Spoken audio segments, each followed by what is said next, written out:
Let us pay homage to the Buddha, fully enlightened one.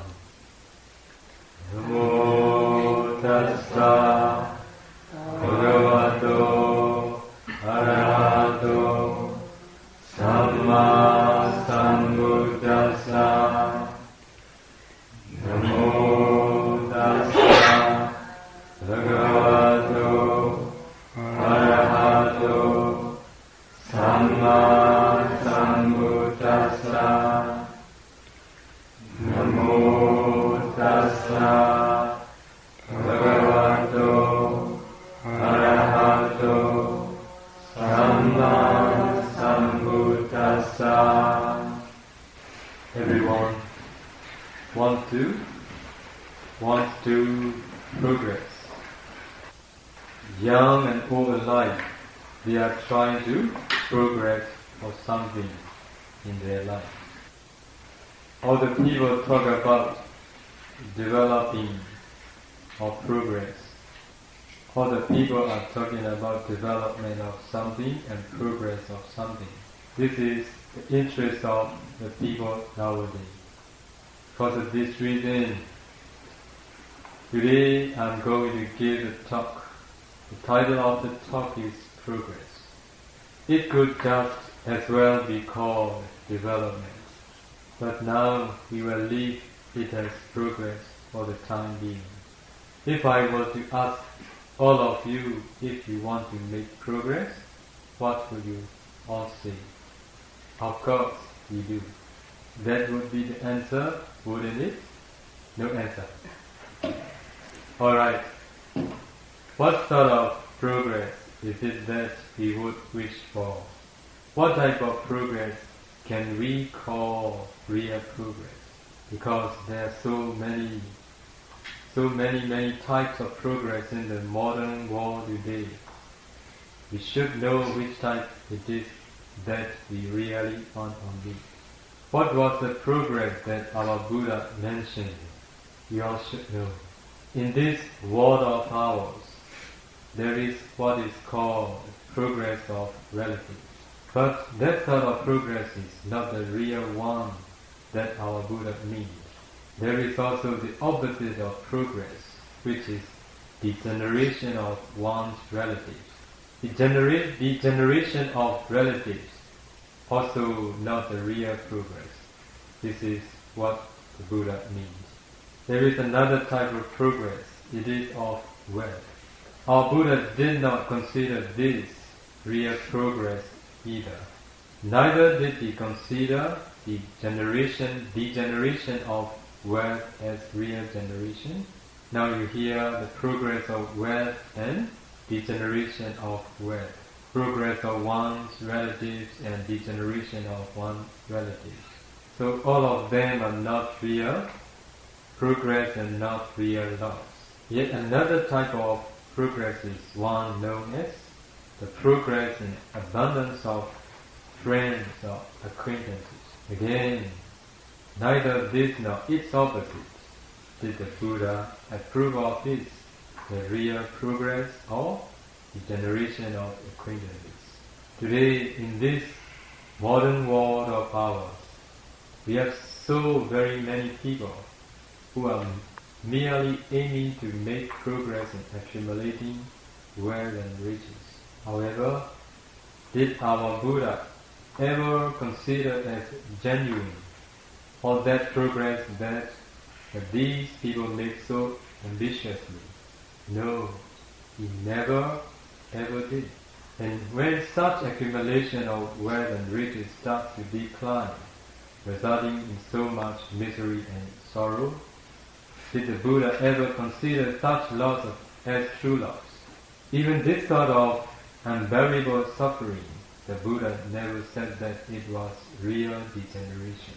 When one's relatives make good and become successful and wealthy, one rejoices at such progress. When one's relatives reach high places, high rank and high society, one takes great pride in their so-called achievements. However, the Buddha never considered such achievement as progress. Then again, When our relatives find their riches frittering away, people feel sorry for their misfortune, and some even think it's the end of the world, so to speak. But then our Buddha didn't call such misfortune real downfall. Another thing that human beings really desire is to be surrounded by many friends and acquaintances. Isn't that so? Do you? Or don't you want many friends? I'm happy to hear that you don't want many friends. In my life also there are many friends. But now I have many Dharma friends. I need these friends. I don't need other friends. I don't want to speak about others. I want to speak only Dharma. If you come and speak me, just speak Dharma. Okay? Okay, well, the Buddha never considered having an abundance of friends as making real progress. Also, the enlightened one did not consider the loss of friends and acquaintances real loss. In that case, what exactly is genuine progress? What is real progress? Don't you all want to know? Spiritual progress. Okay, I will stop my talk here. Okay? You're right. How to make progress of spiritual one? How to practice? Concentration. How long do you need to practice? Until that. Eh? Until that. Until that. Okay, you must not go home. Okay. So you're right. We must improve. We must develop our spiritual progress. But how can we develop this progress? In what or in which field should we be making real progress? Our Buddha declared that real progress is only that progress which is to be made in wisdom. Whatever progress or regret occurs, if it is not in the gain or loss of wisdom, then it is not real progress or regrets. So we need to consider what is progress in wisdom. Now every single one of us in this world has little by little, stage by stage, grown up to become adults. With our welfare in mind, our parents have nurtured us and provided for us worldly education, needs by sending us to school, haven't they? We studied in kindergarten, moved up to primary school, went on to high school, and even on to university. I assume there are people in this audience who are graduates, aren't they? Right? So, can we not then say that you have made progress in acquiring wisdom? You must be wondering if this is a trick question. So you are not developing wisdom yet. So, for all of you, what is the right answer? Well, let me tell you that the progress in wisdom that the Buddha referred to is not in this type of wisdom. During his life as a bodhisattva, Prince Siddhartha, in terms of worldly riches, our Buddha was wealthy like no one else. In terms of friends, acquaintances, and retinue, he was in no way like us. There was an abundance of them. As far as relatives go, Prince Siddhartha, who was bodhisattva, was no less than a member of the royal second lineage. So in conventional, worldly, social, and materialistic terms, the bodhisattva prince had reached an incomparably high level of progress, hadn't he? He had absolutely everything that we as worldlings would or could wish for.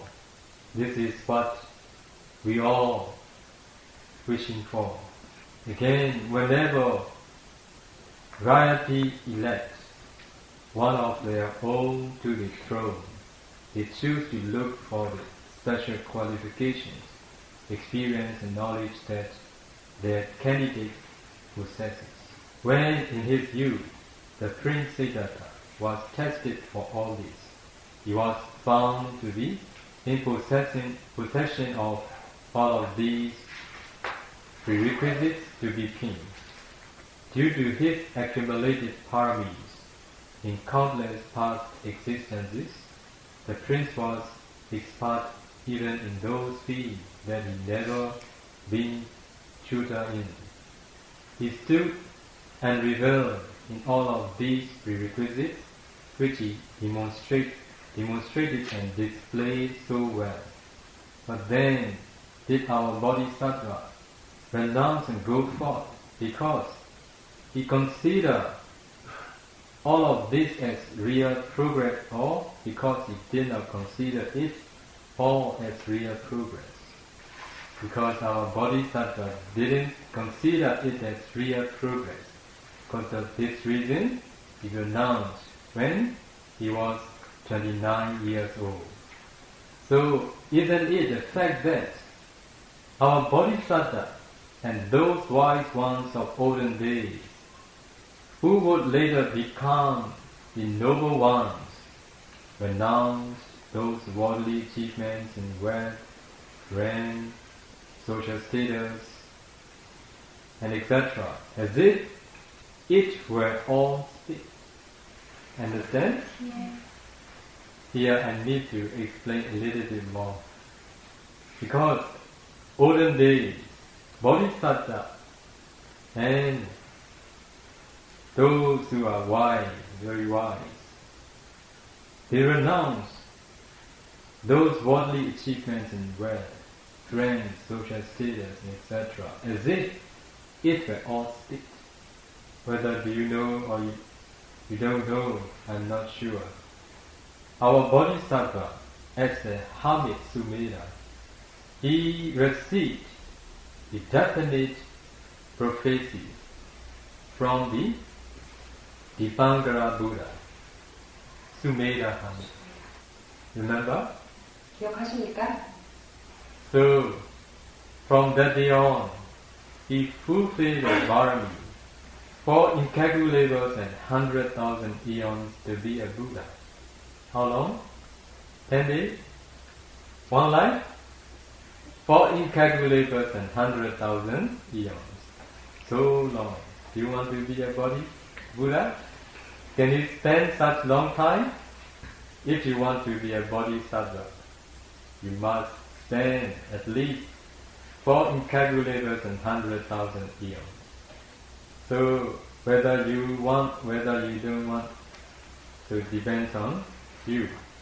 But now what I want to say you is one of the lives, one of the Bodhisattva lives along the samsara, the time he was fulfilling Bharami.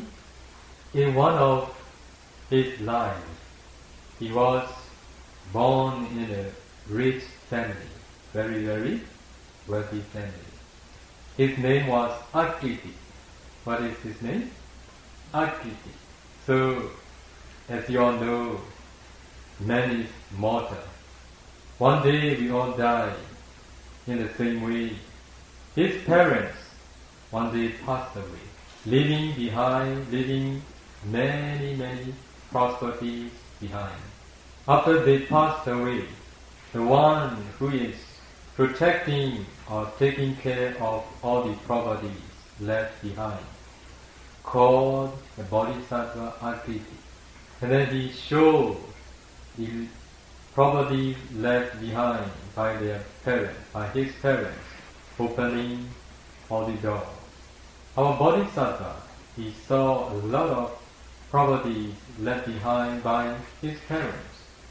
The one who showed him pointed out, this is your mother's properties, and this is your father, this is your grandmother or grandfather of your mother, and this is of your grandpa of your father.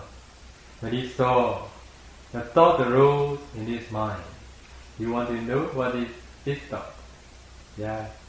Okay. So the thought arose in his mind. My parents, my grandpa, grandma, they are very clever in collecting all these properties, or they are very skillful in collecting these all properties. But they are not clever and skillful in how to carry with them all. Now, I will try to be the one who is very clever and skillful in carrying all these things together with me. He has younger sister. What will you do if you have younger sister? So our bodhisattva call his sister. You see, our parents left these all behind for both of us. But I will leave them all behind for you. And his sister asked him, why is that so, brother? What do you want to do? Why you don't want them and you want to give up all these things for me? If you want to know, pay attentively. I will explain you. You see, they all left behind very much for both of us. Although they are very skillful in collecting these all properties, but they are not skillful in carrying with them. For me, I will be the one who is very skillful in carrying all these things with me. So live with them happily in this world. I will renounce the world. So our bodhisattva renounce these worldly achievements, wealth, friends, social status, as if it were all stick. So his sister told him, oh, my brother, you renounce these all things. You renounce all your wealth and all the social status, as if it were all stick. I cannot anymore to carry on my head what you have give up, as if it were all stick. I will renounce with you. So they both informed the king, and the king announced the country. Those who want to get it can go and take as they like in the home of these two brothers and sisters. Now I wonder if people in the world are living up and savoring the disgusting, repulsive saliva that the bodhisattva and noble persons of all have set out. Well, are we going to eat the spittle that someone has set out? Which one? Yes or no? If the answer is no, what you have to do? Yes, you know. Just think about it. If you come to see that you yourself are one who is sucking on the gobs of sticks that have been spelled out by the bodhisattva and the wise of olden days, and if you begin to realize what true progress in life actually is, then you should begin to emulate the practice of bodhisattva and the wise of olden days. Understand? Is my expression polite or not? I think it will be okay. Okay. Only then you will have made true progress. Now, the progress of wisdom or the development of wisdom which the Buddha taught. What wisdom or which wisdom was he referring to? The writers of the commentaries have explained the term development of progress for those of us who find it difficult to understand. Those of you who actually and honestly wish to strive towards achieving true progress should know in what type of wisdom it is that true progress can be found. Here, I want to ask you a question. Do you have the wisdom to put your utmost faith in karma and the results of karma? Here in audience, I think some were Buddhists since you were very young, some are not. Only when they grown up, got to study the teaching of the Buddha and become Buddhists. Right? So as for us, we are aware of the fact that we are fortunate to have been conceived in the womb of our devout Buddhist mother. However, to be a Buddhist, whether we have been conceived in the womb of Buddhist mother or not. Later, if we become a Buddhist, it is because of our wholesome deeds that accumulated in the past. To be a Buddhist is not easy. We must have wisdom and paramita.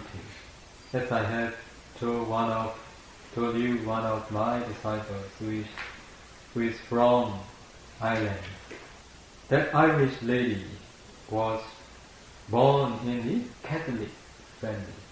Among all these family members, she is just the one who interested in Buddhism. Their parents doesn't agree with her up to now, but she now practices at Pa-Auk meditation center, and she can practice very well too. Even she was born in a Catholic family.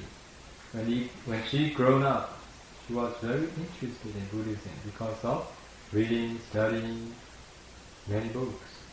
Whereas for me and most of the Burmese people, they have been conceived in the womb of our Buddhist mother. And because of the goodness and guidance of our parents, we have come to accept that if we commit kusala, wholesome actions, we shall reap the results of kusala. They teach us, if we should commit akusala, then we can be sure of reaping the results of akusala. This we have been taught since our younger days. But please think carefully. If people were to be asked whether they have truly unshakable faith in the results of karma, what would be their reply? Well, in truth, they probably haven't reached the stage yet. As they have been brought up in the particular surroundings, they understand and believe in the workings of karma. However, if they were to be faced with a threat on their life, or not discarding their faith in the workings of karma, would they or would they not renounce their faith? If the threat were real and their life actually depended on it, they would certainly find that they have a lot less faith in karma and its result. In that case, their faith cannot be called unshakable. So unless their faith is such that they would never renounce it, even if it means that they would be executed for keeping that faith, then only it can be called unshakable. Only then can it be said that true progress has been achieved. The true development of wisdom can be achieved only through personal gain, direct knowledge of the workings of karma. At this point, so that the audience can seriously contemplate karma and its results, I wish to tell you something about what one of our meditators experienced when he looked back at one of his past existences. Do you know guardian nuts? The guardian nuts of the house, the guardian nuts of ourselves. So you must all have heard of guardian nuts, such as guardian of a house, a school, a forest, etc. Now I'm talking about one of the meditators who practiced at Pa-Auk Center. In one of his past existences, he was the guardian of a house. He could actually see himself very clearly, patrolling around the house. When he tried to see where he resided, it was mostly in the attic under the roof. Being in the house of a Buddhist family, he would respectfully pay reverence, palms together in salutation to the image of the Buddha to the image of the Buddha that was on the altar of the house. As time went by, came for him to pass away from that existence. The attachment that he had developed for the house and the Buddha image made him visualize himself paying homage to the image of the Buddha. Is it wholesome or unwholesome? Paying homage to the Buddha? Wholesome. Now, that karma gave him good results. He came to be conceived in the womb of the lady of that house. The attachment was to the house, but the very last image that appeared in his mind immediately before dying was his paying respect to the Buddha. Here you need to understand differently. If he attached to the house, and that attachment became his last object at the near that moment, he cannot be reborn in a good range. Attachment to the house becomes his last object at the near that moment. He would be reborn as an animal or ghost. But the last object is only wholesome object, which is paying respect to the Buddha image that he was reborn as a human, conceiving in the conception in the house of that woman, in the woman of that house. If joyfully paying homage to the Buddha can readily transport us to a good realm, shouldn't we be performing such deeds frequently throughout the day? I heard Muslims, they pay homage to their God how many times a day? You know? You pay respect to the Buddha 5 times a day. Maybe now here, maybe many times a day I think. But when you go home you forgot. Okay? Don't forget. Another thing I want to share all of you. In our country, in Myanmar, all the Buddhists, they offer food to the Buddha every morning, every noon before noon. Breakfast and lunch, they offer to the Buddha. As if Buddha is alive. But when I visited Thailand, I didn't see Thai people offer food to the Buddha. They say Buddha passed away already. It is not necessary to offer food. Which one do you prefer doing? Who is the Buddha? Is the Buddha image? Here you should know. Only then you can do the right thing. There are many things out of our understanding. To make all of you understand clearly who is the Buddha, what is the Buddha, I need to explain. At the Buddha time, there was a monk whose name is Vakali, Venerable Vakali. Buddha's beauty, his appearance, is so handsome and so beautiful that there is no one can compare with the Buddha. That Venerable Vakali appreciated very much to the appearance of the Buddha. He was not happy if he could not see a day Buddha. He went to see the Buddha every day, looking at the appearance of the Buddha. He feels very happy. Buddha is the one who knows how to teach. Buddha is the one who knows when, how, whom, where to teach. He waited for a long time without telling anything to that bhikkhu. But one day Buddha saw this is the right time to admonish that bhikkhu. He admonished that bhikkhu, Vakali bhikkhu, why are you looking at this repulsive, dirty, useless body every day, every morning, all the time? Waves of the body are coming out all the time. So white, our body voids excrement, and many dirty things. What is the benefit for you looking at this useless body? Even you are following me the whole day, do all my steps. Even you are seeing me.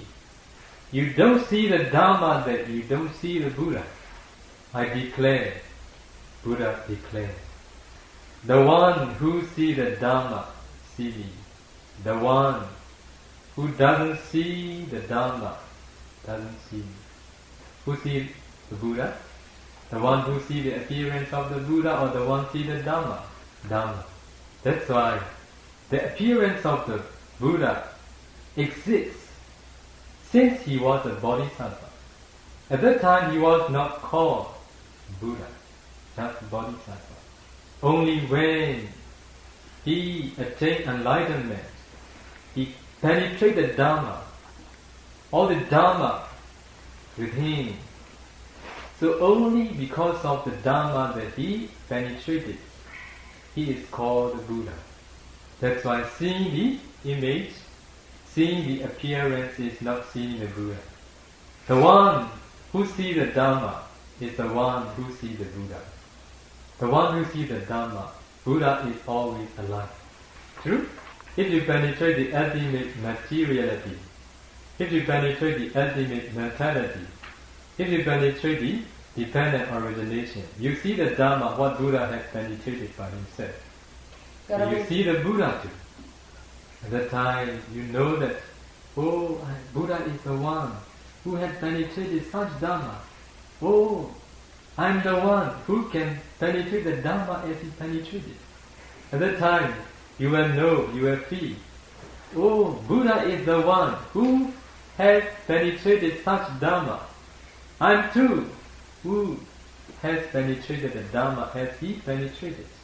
The Dharma taught by the Buddha is really true, because you agree it, because you penetrate by yourself. That's why offering food to the Buddha means we understanding the quality of the Buddha, understanding the Dharma. We should offer food to the Buddha as if he is alive. When you offer food to the Buddha, please reflect the quality of the Buddha. Who is the Buddha? What is the Buddha? Understanding the quality of the Buddha, you can understand who is the Buddha, what is the Buddha, and to whom you are offering. Are you offering food to the Buddha in your home? Some water, not food. Every day you eat food, you know you are hungry. Okay? You also should offer food to the Buddha. If you can offer the Buddha with the bowl, it will be good. You know the bowl? If you don't know, come and see in my room. Because Buddha eats only in the bowl. Okay? At Pa-Auk also, we eat with the bowl only. For the convenience of those who offer here, we eat with the plate. Actually, I want to eat with the bowl only. And not easy to wash, there is no suitable place to wash, it will be difficult for them. Okay, so now we are talking about how it is good to pay homage to the Buddha frequently, every day. Maybe I should stop here, I think. You want to hear some more? Maybe not, but you should ask questions if you want. Any questions? How important is the Buddha image? How important Buddha Is the Buddha image as opposed to... Yes. Yesterday I finished one talk, A Life of True Security. So in that talk there is one character, King Pasenadi of Kosala. So that king firstly requested the Buddha to allow image to pay respect. The time he could not see the Buddha. The king respected the Buddha very much. Sometimes he could not go and see the Buddha. So he wanted to see the Buddha. Because of this reason, he asked a question to the Buddha. Buddha, is it possible for me to pay respect to the image of the Buddha by viewing the image of the Buddha in my habits. The Buddha allowed. So those who understand how to do properly the image of the Buddha, so they can do very well structured appearance image of the Buddha. So at the Buddha time, when people see the Buddha, even they don't know the Dharma yet, because of the complete structure of the Buddha, so they feel very happy with it. They respect very much even to the appearance of the Buddha. It is also wholesome state of mind. Because of this karma, it gives its result, wholesome results. This is one reason. That's why image also necessary for those who emphasize much on the appearance of Buddha. At the Buddha time, Buddha and his disciples, almost all the disciples, they took one means, only one means, most of the disciples. So nowadays, according to, but Buddha allowed two means too. Okay? Those who need two means, they can take two means. But Buddha, he himself, took one means. That's why in our country, people offer to the Buddha every early morning as a breakfast, before noon as a lunch. So which one do you prefer? Two means it will be for the benefit of you, because you can offer two times. Or one means also according to your preference. And what kind? Okay, it will be long. What kind of food? It doesn't matter. You can offer any food you like. So what time I have already answered. If breakfast early morning, but after dawn, it is said. I think it happened in the Sri Lankan. I think there is one lay devotee, lay woman devotee. She respected the Buddha very, very much. Every day, every morning, in his home, in front of the shrine room, he prepared big table, and then he cooked food and curry, different types of delicious food. He prepared deliciously, and then he offered at the right time. After she offered, what did she do? With a holding fan in his hand, Buddha, this is this curry. Please, this is this curry. Please, this is very good. In this way she offered. So what happened in the celestial realm?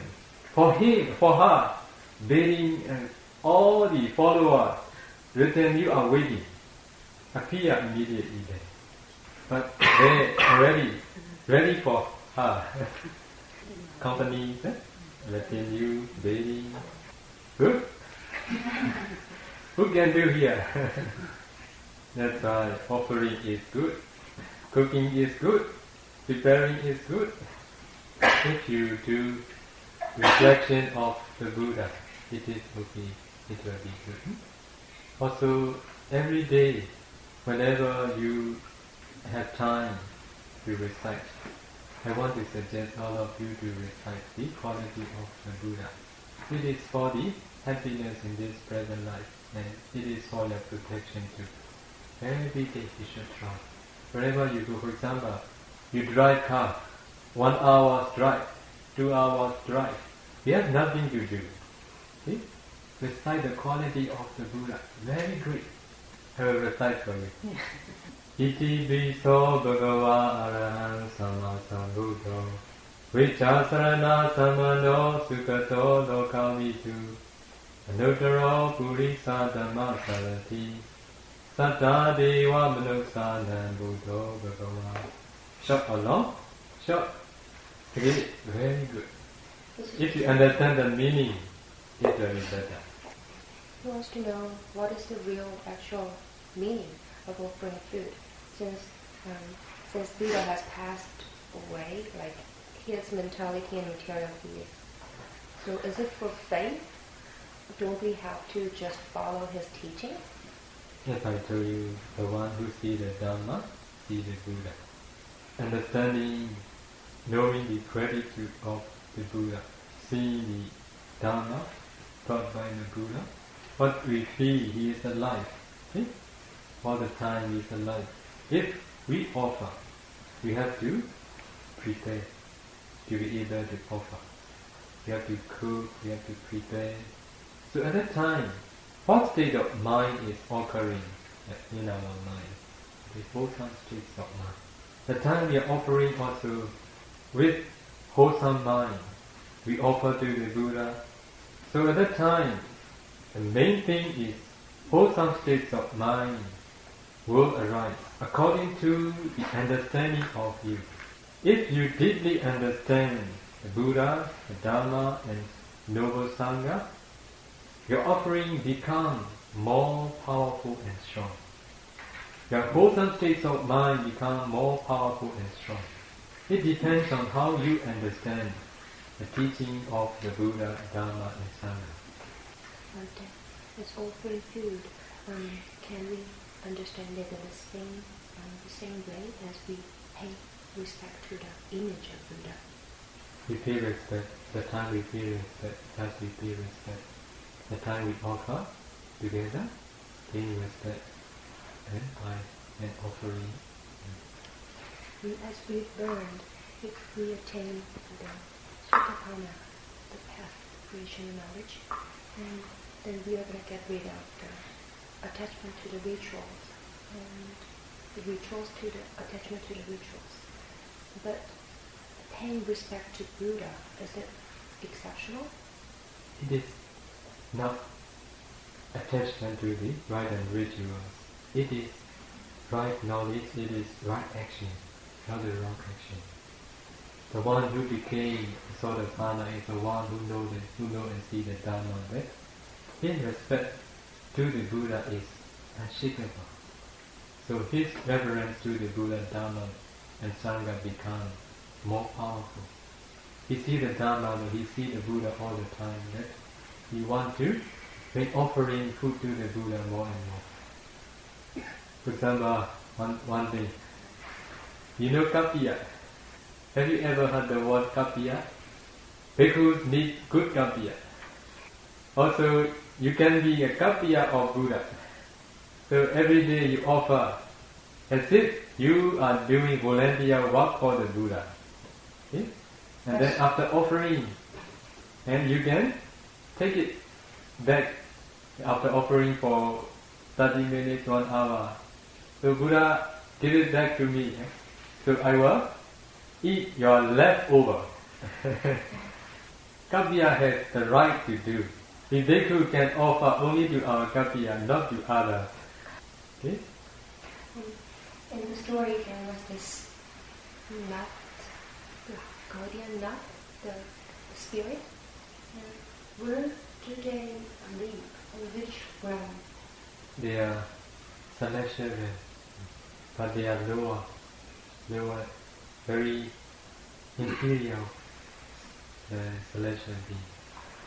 Is it very close to human realm? Oh yes. Around in this monastery, in many trees there will be many spirits, many celestial beings, lower ones. Also in this room there will be a lot. Cannot be seen with our naked eye. Their materiality are very subtle. Earlier you said one Catholic lady practiced in Pa-Auk Center, and also heard from Pandita Sayadaw Pandita told me that one of Catholic priest practice in Pandita Rama. Yes. Do you require them to convert into Buddhist? No, I don't convert them, because Buddhists don't do these things. Only because of their understanding, they just practice meditation and they became Theravada nuns too, because of their understanding of the Dharma. Because Buddhism didn't do this. Because Buddhism is for everybody. Buddhists mean those who believe in Buddha, Dharma and Sangha. But Buddha teaching is for all beings. Those who want to know the truth. Not to convert from one religion to another. But if they have faith on Buddha, Dharma and Sangha,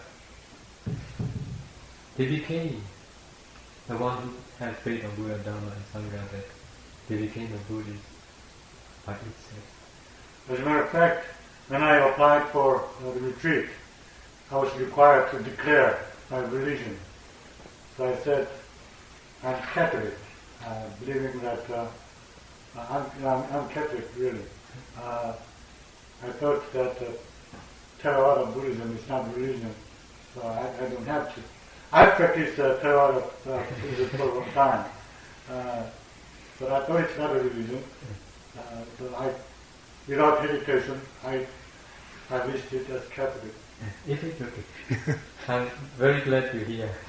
If you practice meditation, it will be for the good of you. It is good enough.